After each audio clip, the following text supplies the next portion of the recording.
غزوہ بدر اسلام اور مشرکین کا وہ عظیم معرکہ ہے کہ جس میں مسلمانوں کی تعداد بظاہر تو 313 اور کفار اور مشرکین کی 1000 تھی۔ اسلام مخالفین کی جانب سے ایک اعتراض بہت زیادہ کیا جاتا ہے کہ غزوہ بدر معاذ اللہ مال کے لیے جنگ کی گئی تھی، تو ہرگز ایسا نہیں ہے۔ تاریخ کا مطالعہ کیا جائے تو سریہ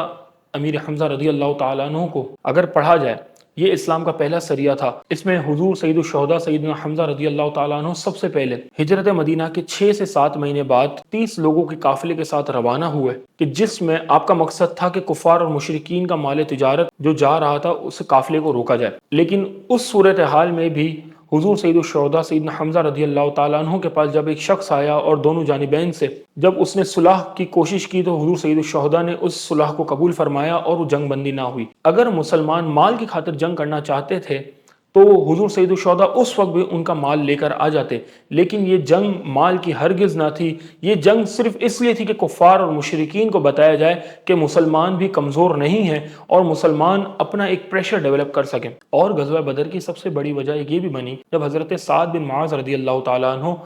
حرم کعبہ میں گئے تو ابو جہل نے انہیں روک دیا، اور ابو جہل نے انہیں کہا کہ اگر آپ کی قرابت کا لحاظ نہ ہوتا تو میں آپ کو یہاں پہ قتل کر دیتا۔ تو حضرت سعد بن معاذ رضی اللہ تعالیٰ عنہ نے اس وقت اس سے فرمایا کہ ابو جہل تو اپنی سرداری اور اپنے مال و دولت کے نشے میں آ کر تو اس طرح کی باتیں نہ کر، اور یہ بات یاد رکھ کہ تیرا تجارتی قافلہ انہی رستوں سے گزرتا ہے، کہیں ایسا نہ ہو کہ ہم تیرا تجارتی قافلہ روک دیں۔ تو یہی وجہ تھی، کفار اور مشرکین بہت زیادہ سرکش ہو گئے تھے اور مسلمانوں کو اپنی پاور دکھانی تھی۔ یہی وجہ تھی کہ 12 رمضان المبارک کو سرکار دو عالم علیہ السلام 313 صحابہ کی جماعت لے کر بدر کے مقام پر پہنچے۔ اور یہاں پہ یہ بات بھی یاد رکھیں کہ سرکار دو عالم علیہ السلام نے خود یہ اصول بنایا تھا کہ مدینہ منورہ کے اندر کی جو جنگیں ہوں گی ان میں انصار صحابہ جنگ لڑیں گے، اور اگر مدینے سے باہر کا معاملہ ہوگا تو مہاجرین جنگ لڑیں گے۔ لیکن چونکہ 313 کے اندر مہاجرین بھی تھے اور انصار بھی تھے، اس کا مطلب یہ واضح ہوتا ہے کہ سرکار دو عالم علیہ السلام ان کا تجارتی قافلہ روکنے کے لیے، انہیں صرف پریشرائز کرنے کے لیے وہاں پر گئے تھے۔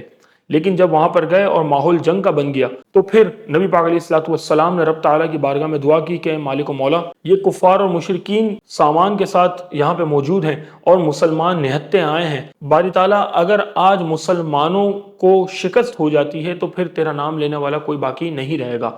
تو اللہ تبارک و تعالیٰ نے جس طرح سورہ انفال میں واضح ارشاد فرمایا کہ اللہ تبارک و تعالیٰ نے 1000 فرشتوں کے گروہ کو بھیج کر حضور پر نور علیہ السلام کی دعا کو قبول فرمایا۔ اور یہاں پر یہ بات واضح ہو کہ یہ بھی مسئلہ ناموس رسالت اور سرکار دو عالم علیہ السلام کی عزت کا ہے کہ سرکار دو عالم علیہ السلام جب 313 لوگوں کو لے کر بدر کے مقام پہ حاضر ہوئے تو ابو جہل اور کفار اور مشرکین کے جو سردار موجود تھے وہ یہی کہہ رہے تھے کہ یہ 313 کیا کریں گے، لیکن انہیں معلوم نہیں تھا کہ رب تعالیٰ اپنے محبوب علیہ السلام کی ناموس کے معاملے میں کتنا غیور ہے، اور رب تعالیٰ نے 1000 فرشتوں کو بھیج کر مسلمانوں کو وہ عظیم کامیابی عطا فرمائے کہ کفار اور مشرکین کو اس کا درد تا صبح قیامت رہے گا۔ یہ اسلام کا واضح اعلان ہے کہ جب کوئی شخص ناموس رسالت یا پھر دین اسلام کی خاطر میدان میں نکلے گا تو اللہ تبارک و تعالیٰ فرشتوں کے ذریعے اس کی مدد فرمائے گا۔